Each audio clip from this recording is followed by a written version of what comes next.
In the name of humanity, we refuse to accept a fascist America.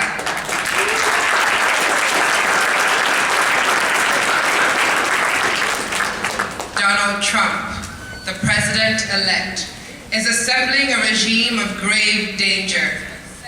Millions of people in the US and around the world are filled with deep anxiety, fear, and disgust. Our anguish is right and just. Our anger must now become massive resistance before Donald Trump is inaugurated and has the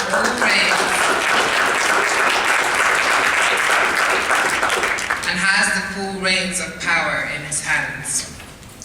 Should we fail to rise with determination and daring in our millions now to stop this, the consequences for humanity will be disastrous. We know in the depths of our being the catastrophe that will befall the people of the world should the Trump-Pence regime assume full power. We therefore call for a month of resistance, beginning on December 19th, reaching a crescendo by the January 20th, 2017 inauguration. Our resistance must spread rapidly to every sphere and every corner of the country.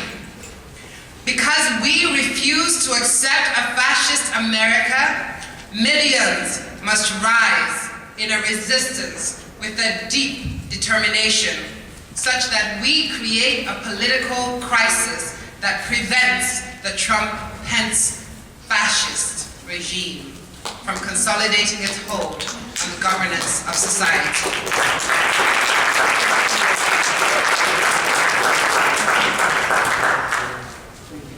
The presidency of Donald Trump is illegitimate. Donald Trump did not win the popular vote. Not even close. He lost by 2.5 million votes.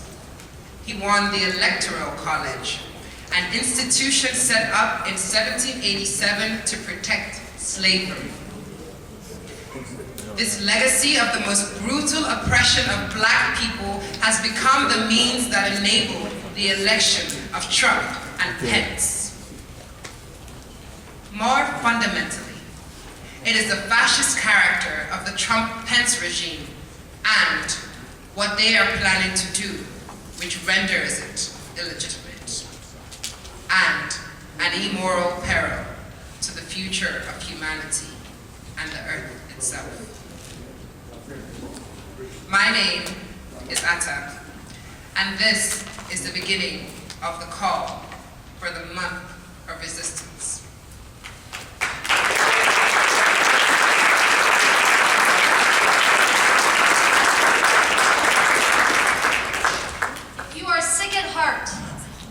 If you are outraged, if you are scared, if you are wondering what the hell just happened, how do we get into this place and what do we need to do about it, then you are in the right place. Welcome to the emergency organizing meeting to stop Trump and Pence before they come to power.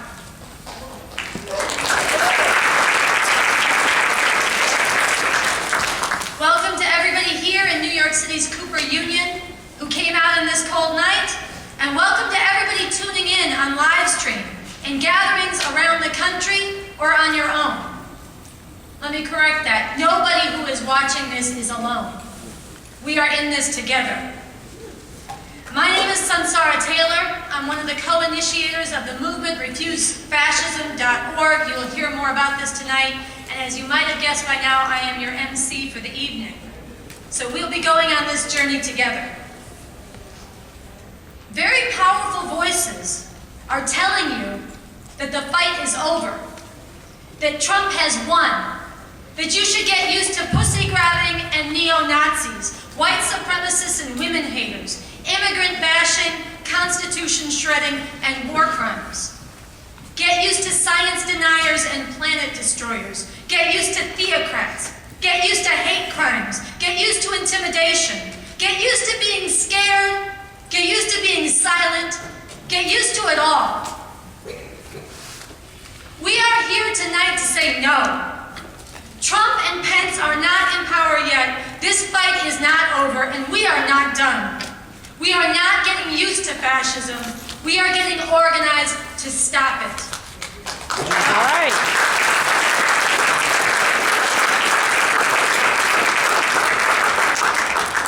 We are here tonight because we know in our gut, in our soul, in our bones, that something very, very bad has just happened. But through the course of this evening, with the incredible speakers that we have for you tonight, we're going to learn that actually, it is far worse than most of us realize. But that is not all. We are here because we want to do something about this. And tonight, our speakers are going to show us that there is something we can do about it. Not just to mark our disapproval and then get used to it. Not to try to find a way to survive the fascism that is coming, but a way to stop it. To literally change the course of history. Now, I'll tell you this right up front. This is going to take more from each of us, and more from all of us together, than most of us probably expected, more than many of us probably yet think we're capable of. But tonight, and in the days going forward, we are going to become capable. Tonight is going to be an evening of sober-eyed confrontation with terrifying truths. And tonight is going to be a summoning of audacious daring and courage, of strength and understanding, of unity and direction. Tonight is going to be a night of transformation.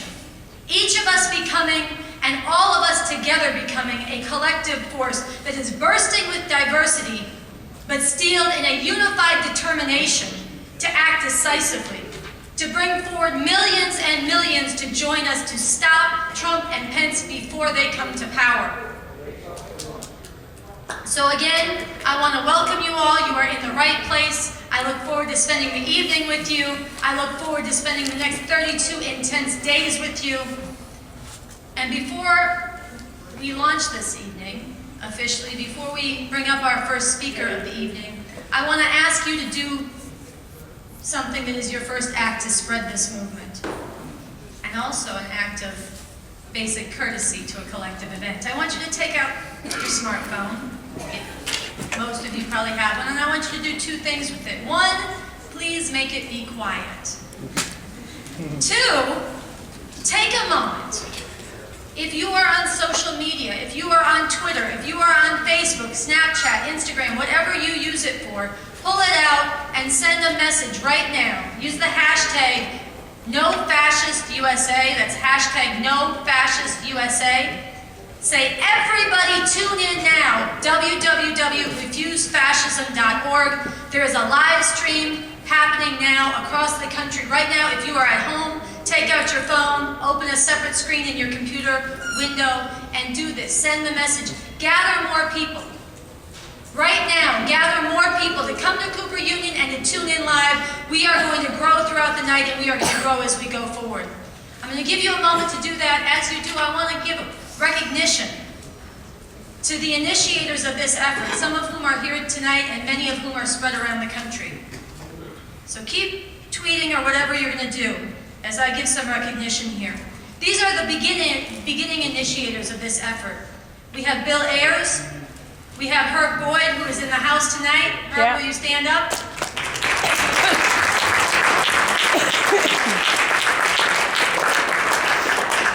We have Isabel Cardenas, who you'll hear from later. Carl Dix, who you'll also hear from. Niles Eldridge, Charles Gaines, Chase Iron Eyes, who you'll hear from as well. Everett Iron Eyes Sr., Robin D.G. Kelly, Fran Luck, who is with us tonight, P.Z. Myers, Native Lives Matter out of Minnesota, Professor Milton Sayer, myself, Sansara Taylor, Dr. Cornell West, who sends a special greeting and his enthusiastic support, Michael A. Wood Jr., Reverend Frank Wolf, Andy Z., and David Zeiger, and this list is information. Send in your name, sign up, become part of this. So with that, I hope you sent out your message. Keep that hashtag in mind, No Fascist USA, and make a habit of using it throughout the night and throughout the days going forward. Keep spreading this. So now we'll launch into our evening. I want to introduce our first speaker. He flew out from Minnesota. He is a co-initiator of this effort. He is an No, he's not. He's not environmental. I apologize. He is a developmental evolutionary biologist. He is a professor who is ominously on the right-wing watch list that was just created. Something he's proud of, and it makes us proud to have him with us, but it's a very dangerous thing. He has been ranked one of the most popular science bloggers, actually the most popular science blogger and atheist blogger, alternately. His blog is called Farangula. He is a passionate and talented popularizer of science, taking on notions like intelligent design and other things. I ask you to give a warm welcome, join me in bringing to the stage P.Z. Myers. All right. Here. So I'm standing here as a human being who is outraged by recent circumstances, just as every one of you is as well. I have no special qualities to make me uniquely representative or to warrant my presence on this stage. And if I had my way, we'd every one of us rise up and march together now unified in our opposition. Fortunately, I think you'll have an opportunity to do that later. You'll have many opportunities to do that in this next month. So I feel a little bit humbled here because I've been asked to say a few words for one small sector of the American experience. I'm an educator and a scientist. As an educator and a scientist, in addition to as a human being, I am horrified. We have elected a post-truth president. Worse, he is actively anti-truth. He is the antithesis of everything reason and science stand for. So let me give you a few examples of Trump's anti-science stand. And all we have to do, fortunately, is look at his Twitter feed. So way back in 2014, he's been at this for a long time, there was an Ebola outbreak in Africa. And he wrote this appalling statement.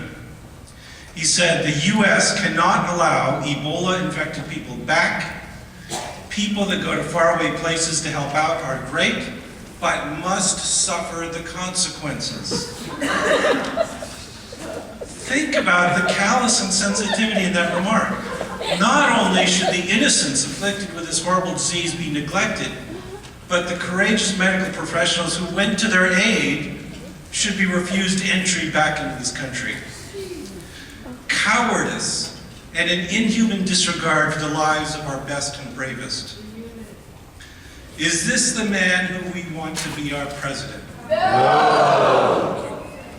More recently, he just demonstrated gross ignorance. He wrote, autism rates are through the roof. Why doesn't the Obama administration do something about doctor-inflicted autism? So he's anti-vaccination. That's a well-supported, safe medical procedure that saves millions of lives, and he's against it because he denies the robust evidence that shows that it works, and refutes any claim that it causes autism. He goes further and accuses doctors of conspiring to cause autism. This is destructive to the health of our people, but then it's clear that he has little interest in helping the needy. Is this the man who we want to be president of our country? No. Another example of inflammatory, dangerous conspiracy theories from the Twitter feed of Mr. Trump. The concept of global warming was created by and for the Chinese in order to make U.S. manufacturing non-competitive. That's unbelievable. Climate scientists are fundamentally unanimous in their agreement on this matter. The climate is changing. It is caused by rising concentrations of greenhouse gases These gases are largely generated from human sources, from industry, from automobiles, from rising demands for energy produced from fossil fuels. This is a crisis and we must respond and respond soon. Trump's response is to deny reality and to ascribe the concern to yet another conspiracy theory and to blame a foreign power. This is dangerous madness. And again, I have to ask, is this the man we want to be president of our country? No. It's more than just what he has said, it's what he has already done. He has appointed an Exxon executive to be his Secretary of State. His administrator of the Environmental Protection Agency is a lawyer who has always sided with the oil, coal, and gas industry and wants to destroy the EPA. His Secretary of the Interior does not accept the science of climate change and wants to strip away safeguards to protect, well, the interior. His Secretary of Energy is a man who declared his intention to destroy the office of Secretary of Energy, although he also forgot the name of the position during his campaign. I also have to mention another enduring long-term threat. His Secretary of Education is someone who campaigns to impoverish and destroy public education. Apparently, ignorance is a virtue fascism wants to encourage. Is this the man who we want to be president of our country? No. One last thing, these are not merely differences of opinion. Trump has embraced the fascist dream of enforcing his opinions with threats of violence. Recently, Michael Mann, a well-known and highly respected climate scientist, wrote about his experience with the thugs of the right wing, who have become bolder after this election. In a Washington Post opinion piece, he wrote this: "I have faced hostile investigations by politicians, demands for me to be fired from my job, threats against my life, and even threats against my family. These threats have diminished in recent years as man-made climate change has become recognized as the overwhelming scientific consensus, and as climate science has received the support of the federal government. With the coming Trump administration, my colleagues and I are steeling ourselves for a renewed onslaught of intimidation from inside and outside government. It will be bad for our work and bad for our planet." And then there have been threats of violence. I've received email warnings that the public will come after you, suggesting that I'll find myself 6 feet under and hoping to read that I had committed suicide. I can tell you that Michael Mann is not alone. I teach evolutionary biology and have likewise received threats of violence, death threats, promises to get me fired from my job, threats against my family.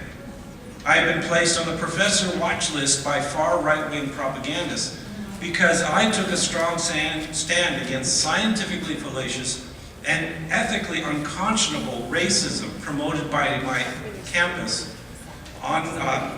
neo-Nazi propagandists. This is plainly fascism, and we have no choice.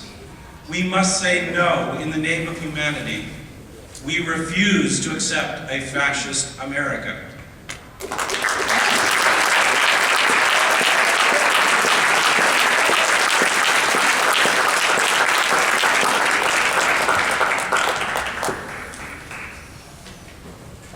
Professors like this should be held up. They should not be hunted, okay?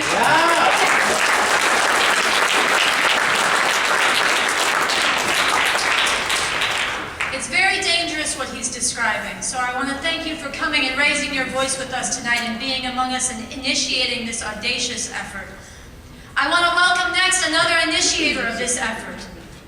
She's somebody who has been active in the movement for women's liberation for many, many years, since the 70s. She's a housing rights activist. She's somebody who's been on many front lines.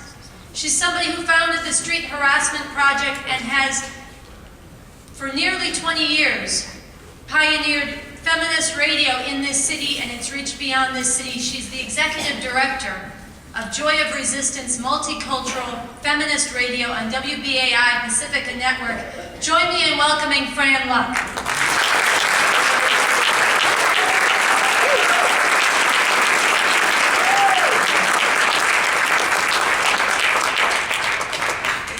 It's really an honor to be here and to be among those who want to take a stand and really fight back. Well, women's rights are going to take a huge hit in a Trump-Pence administration, and the work not only of decades but of literally generations of trying to bring women out of the slough of incredible oppression that was under rule of law in the past is going to be set way, way back unless we stop it. You've heard of the 4 horsemen of the apocalypse. Well, I'm going to call what women now face the 3 horsemen of the Trump-apocalypse. They are, first of all, the groper-in-chief, Donald Trump himself, whose braggadocio about sexually assaulting women because he could get away with it, has already led to numerous reported incidents of increased sexual harassment of women. Women are being grabbed by the crotch by men and by boys rather, in his name. One report I've read really stands out for its symbolism. A woman in Penn Station rejected a man's advances and was told, quote, "I can't wait until Trump gets elected so I can force bitches like you to their knees." The word bitch itself, which is so often used to dehumanize women and as a precursor to violence against women, has been totally normalized by the Trump campaign. There have been Nuremberg-like rallies where hordes of people yell, "Bitch, bitch, bitch," at his opponent Hillary Clinton and wore t-shirts saying the same thing. In Trump's America, the terrain for women is becoming very rough and very physically dangerous. And the misogyny is, of course, intersectional, with women wearing hijabs or perceived as immigrants or women of color being doubly, triply in danger. Moving on, the second horseman of the Trump-apocalypse is Mike Pence and the Christian evangelists that he represents. They want a woman to lose all autonomy in one of the most important decisions of her life, the right to decide when and if she bears children. Thousands of laws limiting this so far constitutional right to abortion have been passed in state after state, so that abortion is now not obtainable in 90% of US counties, although it is still on the books. There are all kinds of limitations, from forced vaginal ultrasounds to parental notifications to having to travel to other states to get abortions and spend money that you may not have on hotel rooms and all of the costs associated with that kind of travel. That will, of course, increase under a Trump administration. Trump has, of course, said that he will appoint Supreme Court justices overturning Roe versus Wade, that women should be punished for having abortions, and et cetera, et cetera, et cetera. Under Mike Pence in Indiana, we've had recently a law that, we had the attempt, I should say, at a law that would force women to have funerals for fetuses, which is now just passed in Texas. Under Pence, Purvi Patel and other women have been jailed for essentially miscarriages. Okay. So we have that second horseman of the Trump-apocalypse, that is Mike Pence. And we also have the right of conscience of the Christian right to deny women birth control in pharmacies and in insurance plans. So the US is in danger of becoming, like many countries in the world, one where abortion is not obtainable, and this results in 60 to 70,000 women a year dying of illegal botched abortions. We are about to join those countries if we do not stop it. Lastly, we have the third horseman of the Trump-apocalypse. That's Paul Ryan and his henchman Tom Price, who is the new HHS, Health and Human Services chief. And that third phase is austerity. As a result of male supremacist societies, women make less money than men, and are more impoverished and more dependent on public entitlements such as Social Security, food stamps, welfare, Medicare, and Medicaid. These are all programs that Paul Ryan's Congress and Tom Price's HHS want to shrink, want to privatize, want to abolish. So the overall vision for what is to happen for women if this unbelievably anti-women misogynist administration takes shape and goes forward is a great leap backward into subservience, AKA barefoot pregnant in the kitchen. And the modus operandi is, if you can't frighten them by threats of physical violence, you can force them to divert their energies into raising unwanted children, like Pence, or you can starve them into submission, like Ryan and Price want to do. So, are we going to accept this? No. I, for one, am not. Thousands, millions of women and our allies are not. There's already a lot of organizing going on. There's a march in Washington on the 21st. There's a women's strike by National Women's Liberation. There are all kinds of organizing taking place, and I want to commend this incredible effort, which all of us should be part of. We have got to stop them in their tracks as soon as we possibly can. Thank you. Every time I come to the podium, I'm tempted to say, and Trump is especially aiming his venom at women, or he's especially aiming his venom at Muslims, or especially at black people. It is so all-encompassing. So we're trying to give it the breadth of that, and I thank you, Fran, for bringing that front of this to us. We have all, I expect in this room and viewing, and many, many millions around the world, been inspired and woken up by a major struggle that actually started out very small up in North Dakota. It's a fight against an oil pipeline, the Dakota Access Pipeline. It's a fight that fuses the fight to save our planet and save our water from the destruction that's being wrought. And it's a fight against the ongoing genocide against Native peoples that has been going for 500 years. This began as a small encampment in April. People saying, no, we refuse to accept this, and it grew because people were courageous and they did not back down. And it grew and it inspired many others till thousands and tens of thousands have been there. Yes, I'm talking about Standing Rock. Yes.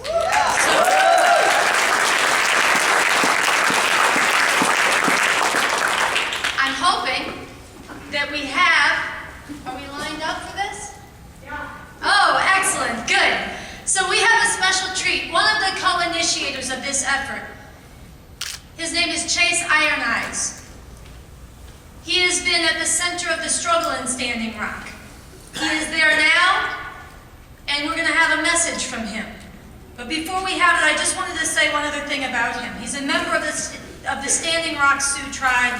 He's a member of the Lakota People's Law Project and a co-founder of the Native American news site Last Real Indians. He's also a co-initiator of this effort, and he is live from North Dakota. I'm hoping he'll be on the screen in a second. Are you with us, Chase? I don't know if I'm on the screen. We didn't connect on Skype. We have your voice. Go ahead. Yeah, I'm just wondering if you can, I'm wondering if you can hear me. Yes, we can hear you. Oh, okay.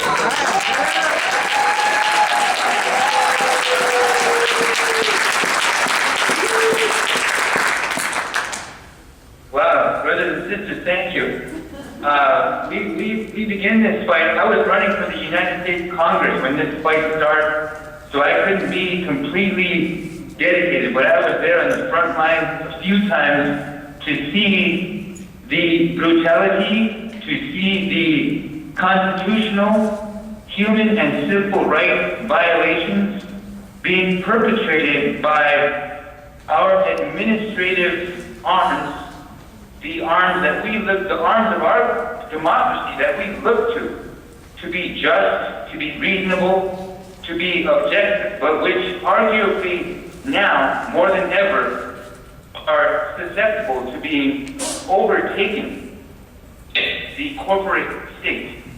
Right now, because you can see these violations, you can see the blood dripping from the attack dogs who were brought here to fight this oil war on American soil, on our territory, who were sicked on us by private corporate security, while our law enforcement look the other way.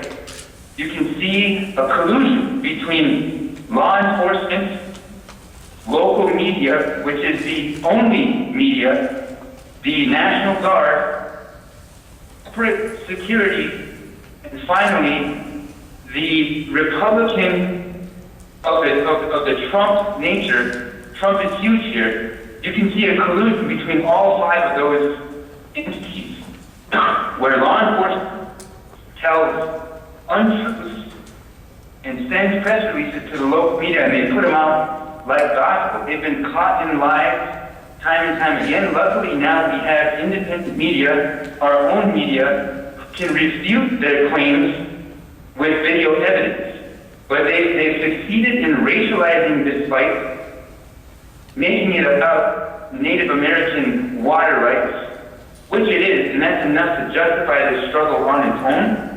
But this is about the continuing and ongoing erosion of our constitutional, human, and civil rights, and who directs the future of our very democracy. Is it we the people, or is it the corporate state?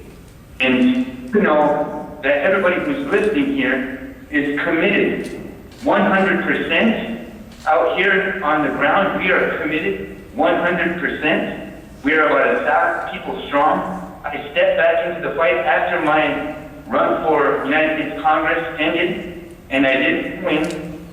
But I entered a more important fight, and that fight is happening right now. So we need you to share all of our truths and keep the spotlight on us, because it's going to heat up. We are preparing for a Trump administration to approve the corporation's easement to drill under our river and to potentially contaminate our entire water resource it's our sole drinking source right now. And so, you know, this is just getting started. The real fight has begun. And that's when I came into the scene, because we had organized, done some great work, able to provide logistical and material support in terms of humanitarian aid to the camps. They're all out there, their spears are lifted right now, and we're only going to get stronger. So we need your help, and we're all in this together. Thank you.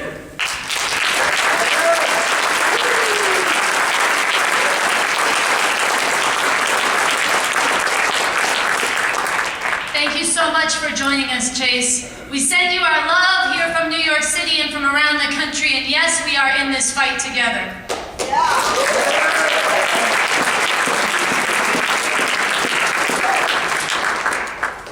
Did you say something else? No, I just thank you. Okay, wonderful, wonderful. There's a lot of lessons in Standing Rock. There's a lot of lessons and there's a lot of resistance that's been happening, and I want to give a shout out to quite a bit of that later, but I want to acknowledge it now while we have Chase with us and people in the crowd who've been there. Next, I want us to turn our attention. We're going to bring a speaker who's going to come and give us another angle on this administration, of this regime, of this threat that is looming.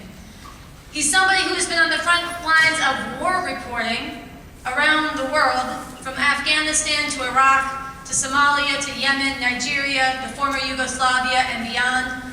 He's somebody who is the author of 2 bestsellers, Dirty Wars and Blackwater. He's somebody many of you know from his work at The Intercept as a founding editor and as a contributor where he started at Democracy Now! He's welcoming Jeremy Scahill.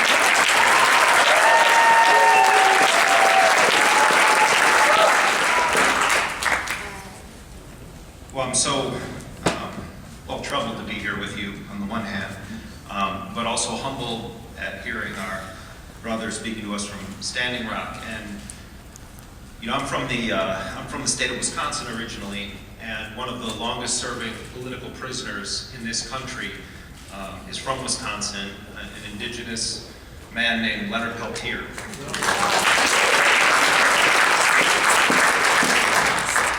Leonard Peltier is one of my heroes, and the treatment of Leonard Peltier by the FBI, the Bureau of Indian Affairs, and every presidential administration since he was framed of killing 2 FBI agents and then sentenced to life in prison has been one more injustice committed against Native people in this country, and it is shameful that President Obama seemingly is not going to pardon Leonard Peltier. What do we do about it? Well, he may pardon some donors if they got hooked up in something. Go Clinton on them. Yeah. I also want to echo something that Chase was saying there via Skype about the role of private security at Standing Rock. You see, one of the things that has happened in the post 9/11 reality in this country, and unfortunately then in the rest of the world, is that the United States has renewed its addiction to mercenary forces. And I'm going to talk in a moment about Trump's Education Secretary, Betsy DeVos, who is the sister of Eric Prince, the founder of the Blackwater Mercenary Force. But the mercenary firm at Standing Rock that was coordinating all of the other so-called private security companies, that's what they want to be called, that were attacking protesters with dogs, that were monitoring the communications of activists, and were participating in the brutality that we saw unleashed against Native people and their allies. The main firm that was coordinating this is a firm called Tiger Swan. And Tiger Swan was started by a former member of the U.S. Army's Delta Force named Jim Reese.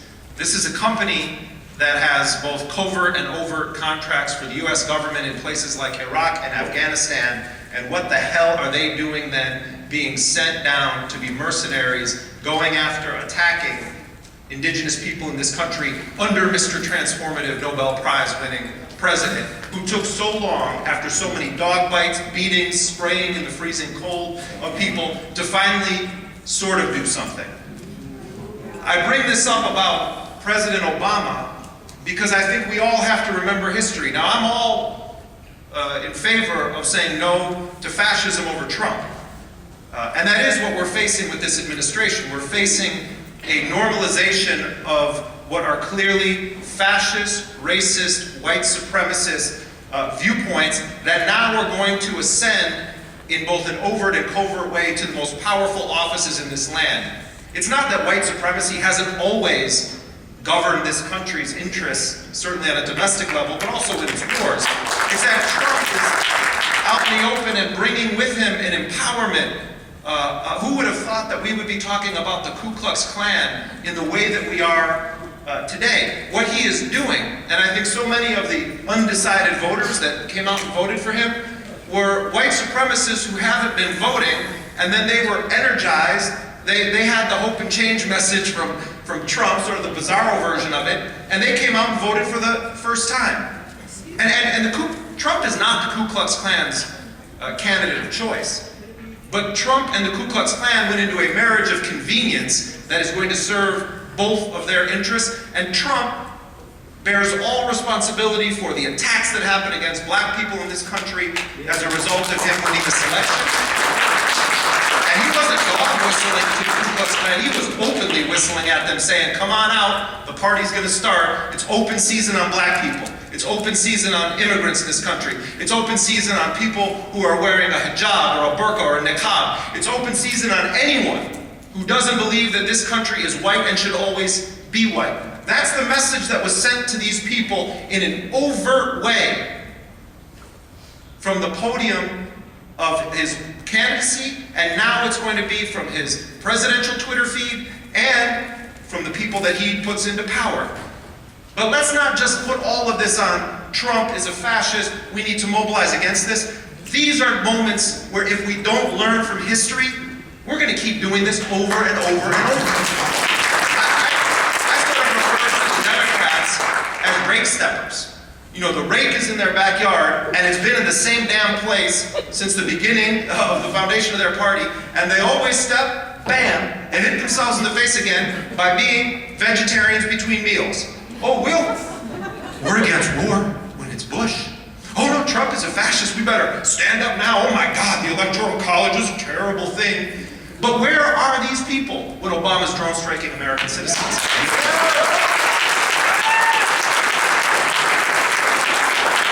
Where are these people when Obama rebranded the Extraordinary Rendition Program as something else? By the way, it was started by President Bill Clinton, the last Democrat before the 4 years of Cheney and Bush.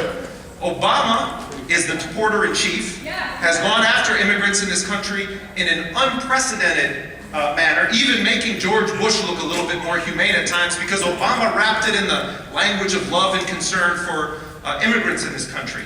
The upholding of the USA Patriot Act, and then its ultimate expansion.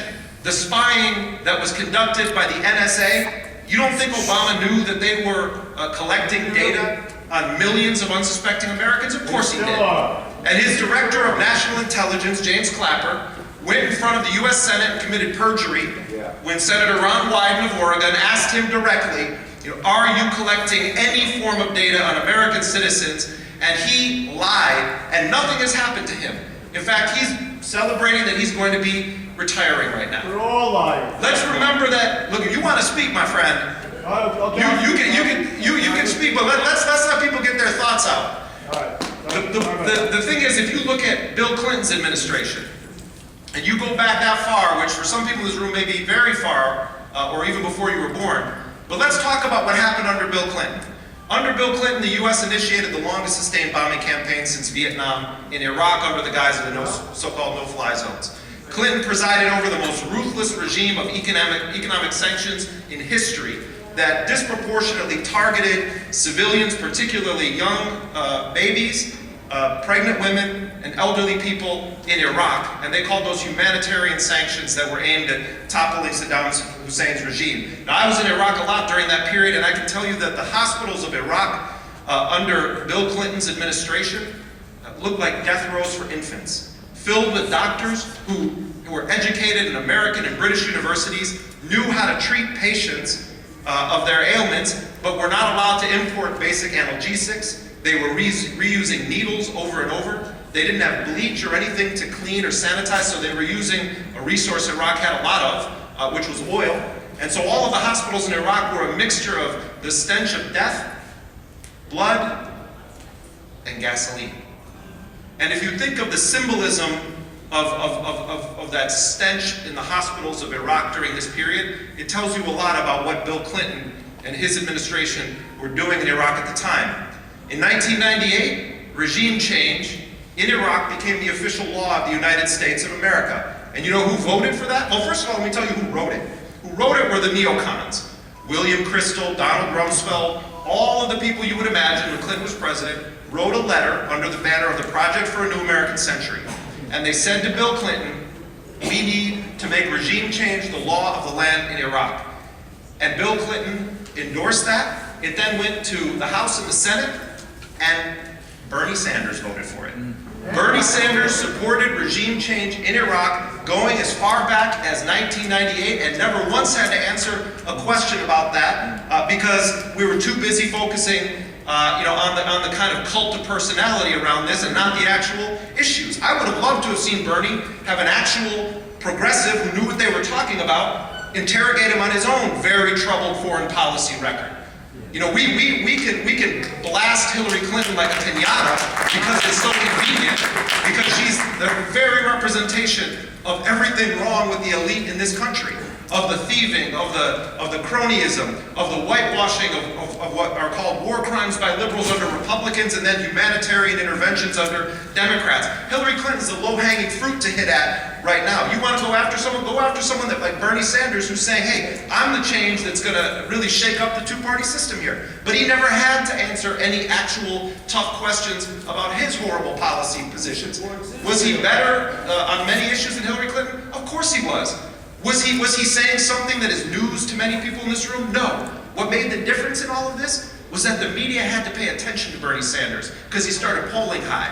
And Hillary Clinton, she was afraid to say his name for 3 months. Why did she say his name? Because, oh shit, Bernie's starting to rise in the polls. So then cameras start to show up. And it's like, I mean, Bernie Sanders is a curmudgeonly, cranky, non-friendly kind of character in many ways. I mean, I used to hang up on me when I would call him a Democracy Now!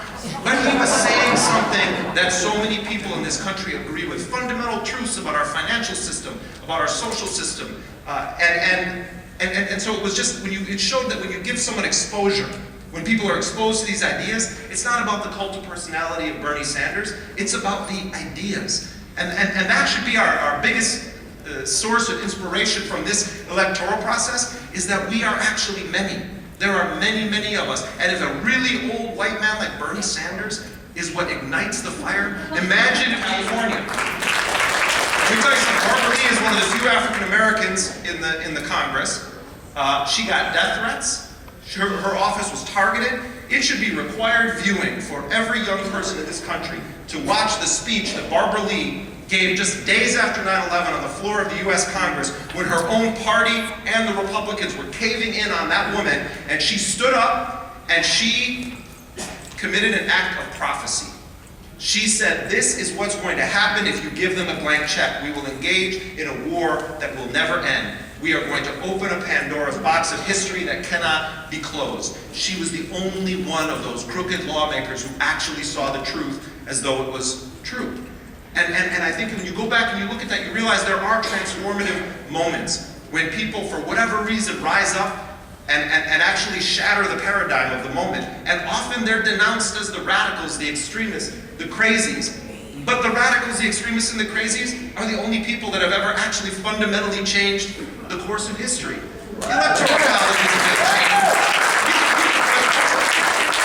And then we won't have an overt fascist, and I would be very glad if somebody other than Trump was there. Let's be clear on that. Just basic common sense about the kind of war on women that we're going to see, where you're going to have women who get pregnant facing an utterly criminalized abortion system. Already we have doctors being assassinated, women being harassed, attacks against people who want access to safe and affordable women's health care, including abortion procedures, because it is part of women's health care to choose to have an abortion. But under Trump, that could be criminalized. Doctors could be prosecuted. If they get 2 Supreme Court justices, which they very well, I'm not a very religious man, but I'm praying for Ruth Bader Ginsburg. I really hope she stays alive. But they're going to have 2 Supreme Court justices, and one of them could be someone like Ted Cruz. That's going to have a multi-generational impact. But if Hillary Clinton had won the election, we would have had a candidate of regime change. We would have had a candidate of empire. On a foreign policy level, there's ways in which she could be even more dangerous than Trump. And so what does that tell us? It tells us that these 2 forces have way more in common with each other than they do with almost any of us. Right.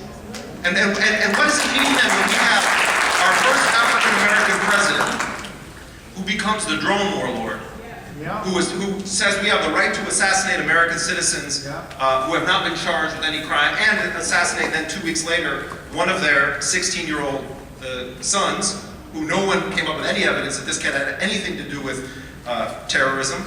Obama legitimized or sought to use his credibility as Mr. Nobel Prize-winning constitutional law scholar, transformative president. He used his credibility to seek to legitimize the worst aspects of the Bush-Cheney doctrine. He did a whitewashing of the drone program and convinced people that somehow drones are the alternative to boots on the ground. And you saw it where, I mean, MSNBC basically was MSDNC, where they were just pumping out the propaganda for Obama. They would have made the barons of the Soviet media empire's propaganda machine blush with how extreme their propaganda was and has been over President Obama. But Obama used his legitimacy, and now at the end he's starting to get a little worried about what he did. So he says, oh, well, we're gonna have to put some rules in about these drone strikes. Well, yeah, that's nice that you're doing that now that we're like 30 days away from Donald Trump. You're gonna say, well, maybe there should be some rules to how we do this. And you know what happened is that the cult of personality around Obama meant that when they took polls of people on drone strikes, well, I just trust Obama. You know, Obama always says there's not a blue America and a red America, there's the United States of America. There's not Republican drone strikes and Democratic drone strikes. There's not Republican cruise missiles and Democratic cruise missiles. There are cruise missiles and drone strikes of the United States of America. And Obama has now made it possible for Trump to basically say, fuck you, to the Democrats if they raise any questions about it. They're like, your Nobel Prize winner was doing this, Henry Kissinger style. It's insane what happened here. And now we're stuck with this reality of Trump and Pence and the rising sort of overt nature of their fascist administration, in part because of who the Democrats are, because of what the Democrats are.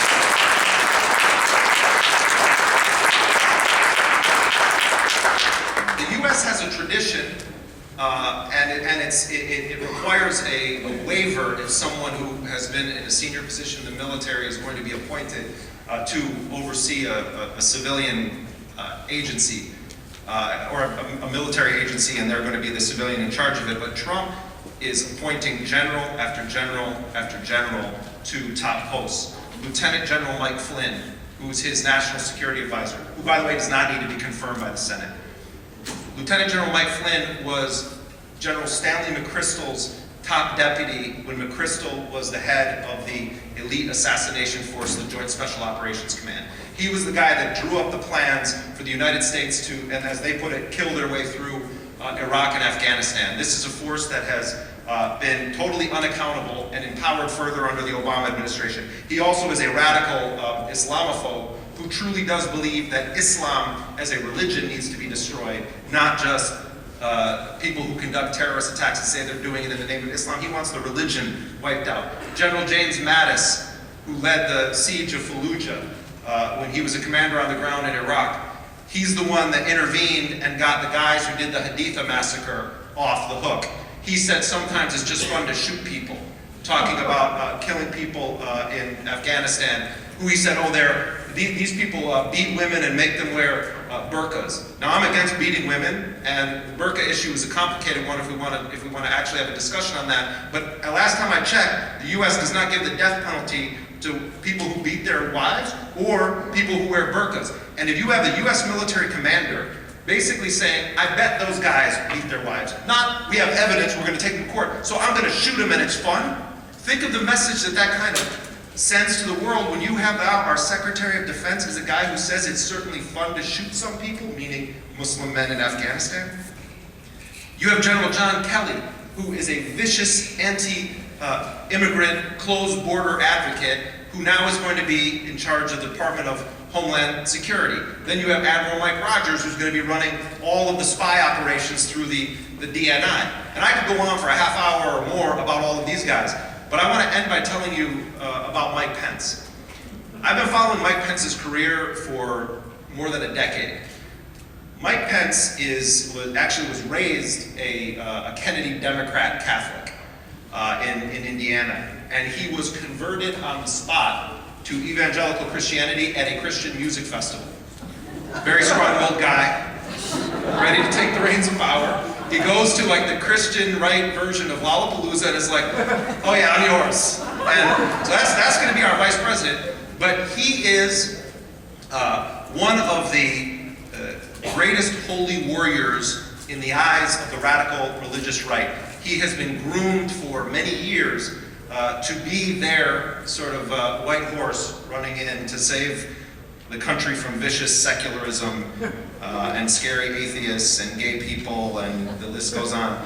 Mike Pence is what we call a theoconservative. He is a theological fascist, a Christian supremacist.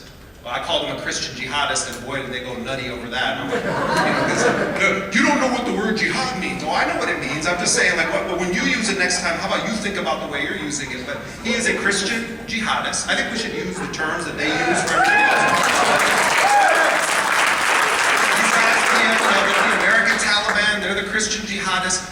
But what they want is a country that essentially functions as a theocracy on social matters and foreign policy, and then functions as a playground for the ultra-rich and the destroyers of the environment on their domestic policies, and their social platform is straight out of the 1300s. And these guys, Mike Pence and the people that put him there, know what they're doing. I want to see the story of how Trump ended up getting Pence put out of him, because Trump looked like he had to leave the room immediately. Come out and was like, well, there's Mike Pence, I'll see you guys later. Great. That was not some friend of his. They had only met once before. I'm telling you, Pence is the Trojan horse of this election for the radical religious right. And I think that, it's going to be interesting to see who plays the fascist chess game better, Trump or Pence, because Pence is a very dangerous person. Pence also is very close to the Blackwater mercenary firm, which brings me to the last point. Betsy DeVos, who is the sister of Eric Prince, the owner or the founder of Blackwater, who, by the way, now is showing his American patriotism by operating a private security company in China with ties to Chinese intelligence. Great, just great, America. He's making China great again for Donald Trump. I have a mercenary firm in China. His sister is going to be the Secretary of Education. What Eric Prince wants for the military and the CIA, sort of radical privatization, which comes with less and less regulation, less and less oversight, less and less accountability, and a lot more killing, she wants for education. She believes in a radically privatized school system, and she also simultaneously believes that government funding should go to provide religious education, Christian religious education across the United States. She is one of the only people in the cabinet richer than Donald Trump. She married Dick DeVos, the heir to the Amway Corporation fortune, the people that used to own the Orlando Magic basketball team. And the Prince family and the DeVos family merged, like the monarchies of old Europe, and they gave all the original seed money in the late 80s, early 90s to financing the organizations that became known as Focus on the Family, James Dobson, Gary Bauer. These were the families that gave most of the money to the rise of the radical religious right. It is no coincidence then that Betsy DeVos is the education secretary and that Mike Pence is the vice presidential candidate. Those two, I would say, are two of the individuals in this cabinet to watch so vigilantly because they know how to do damage. This isn't Ben Carson wandering the halls of housing and urban development trying to figure out where the bathroom is. He's going to be in charge of making you homeless and underdeveloped. But these are serious fucking people who have a very hateful agenda. They hate gay people with a passion. Imagine their Christmas dinner. Who's worse, honey, the fags or the Mexicans? Oh, I just don't know. I saw some people kissing the other day and they both appeared to be, I don't even know what gender they were. And then Eric Prince comes in and it's like, oh, well, I just killed some more Muslims. It's like a very sick family and they're in a lot of, in an unprecedented position of power. So, we're in this moment now where I think if we fail to understand that part of how we got here is that many liberals and many people, even good-hearted, smart people, go to sleep when the Democrats are in power. Yeah. And if you look back on the 8 years, and all of us ask ourselves, like, what did we do while this was going on? Where were we when the drone strike stuff happened? When Obama started wars in Somalia and Yemen, and then another war in Iraq, and then surged in Afghanistan, and then they did the coup in Honduras. And then they continued with the neoliberal economic agenda that punishes the poor and sends U.S. workers to a race to the bottom of the wage scale with people from around the world. Where were you when all of this was happening? And if you don't have much to say for it, then you've got a lot of catching up to do with the work that needs to be done, because Trump isn't just the product of a bunch of racist hillbillies voting for him. There were people who voted twice for Obama and then voted for Trump. Yeah. And the question as to why is one that we should be asking ourselves, but also getting away from this illusion that if we just elect Hillary, or we just elect another Democrat, or if we just get out in the midterms, that anything will fundamentally change, then we're whistling past the graveyard. Yeah. And the last thing I'll say to you is that, we need to realize that unless we shatter this two-party system, nothing's ever going to fundamentally change.